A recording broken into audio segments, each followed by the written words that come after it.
Hi, everybody. It's me, Sale Mars, Raye here. And today I'm going to do a review on Hell in a Cell. Hell in a Cell started out with the Hell in a Cell kickoff, with, I believe it was Sin Cara and Macho Derlagler. Not really sure how his name goes. And Cedric Alexander taking on Tony Me and Drew Gullig, I guess. And oh, I forget the name of the other person.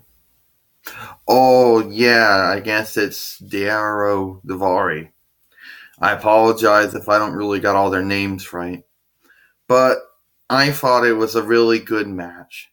I mean, a really enjoyable cruiserweight tag team match, because that's what it was. It was, and I enjoyed it. I thought it was good, even though I didn't, I really liked it. And I have problems saying some of the names, so you got to forgive me for that. But I still thought it was really good match. All of them did a good job. And at the end, Sin Cara, I guess Macho Guerrero, I guess his name was, and Cedric Alexander defeated the team of Tony Me and Drew Gullig, I guess, and Dago Davari. I apologize. I still not used to their names yet. Then it was Hell in a Cell itself, starting out with Roman Reigns versus Alexander Rusev for the WWE United States Championship in a Hell in a Cell match.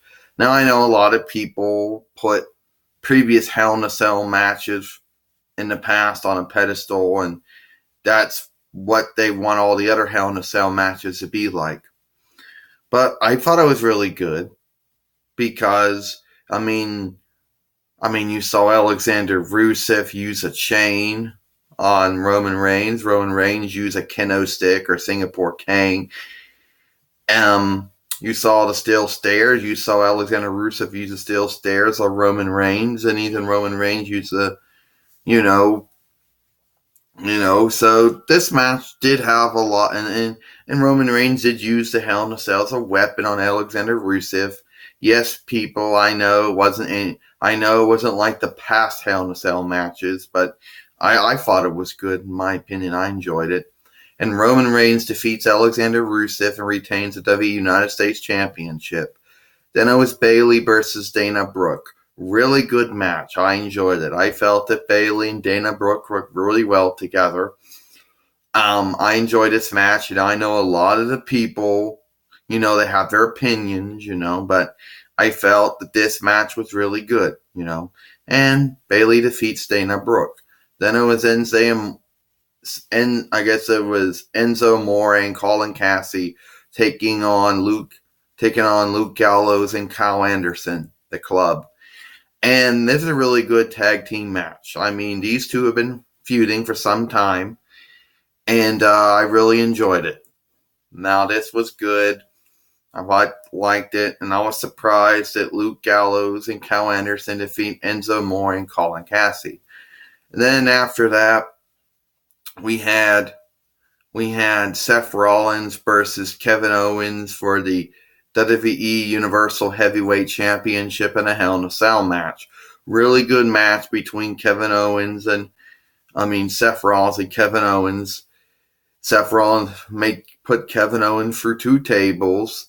Chris Jericho got involved. Kevin Owens did happen to use a fire extinguisher, but he pretended to let it get out of control so he could get another referee in the ring, so Chris Jericho could become a factor. But it was a really good, enjoyable match, and I thought it was good. And Kevin Owens defeats Seth Rollins and retains the WWE Universal Heavyweight Championship. Then it was T.J. Perkins versus Brian Kendrick for the WWE Cruiserweight Championship. Really good match. I enjoyed it. I felt TJ Perkins and Brian Kendricks put on a really good match. Now, some people might not like the WWE Cruiserweights. They might try to compare them to, compare them to WCW or WFWE's early ones, but I still think they're good. And Brian Kendricks defeats TJ Perkins and becomes the new WWE Cruiserweight Champion. After that, we have Xavier Woods and Biggie Langston as a New Day taking on Antonio Cesaro and Sheamus Osari for WWE Tag Team Championships, or also known as the WWE Raw Tag Team Championships. And this is a really good match, Xavier Woods and Biggie Langston, even though technically it's most of the time it's Kofi Keith and Biggie Langston, but still, Xavier Woods and Biggie Langston work very well. And Antonio Cesaro and Sheamus Osari are coming together as a tag team, even though they still have issues with each other. I enjoyed this match. I felt it was good. And then the New Day, Xavier Woods and Biggie Langston retain over Antonio Cesaro and Sheamus Osari by disqualification. Even though Antonio Cesaro and Sheamus win by disqualification, they do not win the belts. Then it was Sasha Banks versus Charlotte Flair for the WWE Women's Heavyweight Championship or the WWE Raw Women's Heavyweight Championship in a Hell in a Cell. Really good match. The match really got most of the stuff started before the match. Charlotte Flair attacked Sasha Banks. They went attacking each other. Fighting broke out even before the match got started.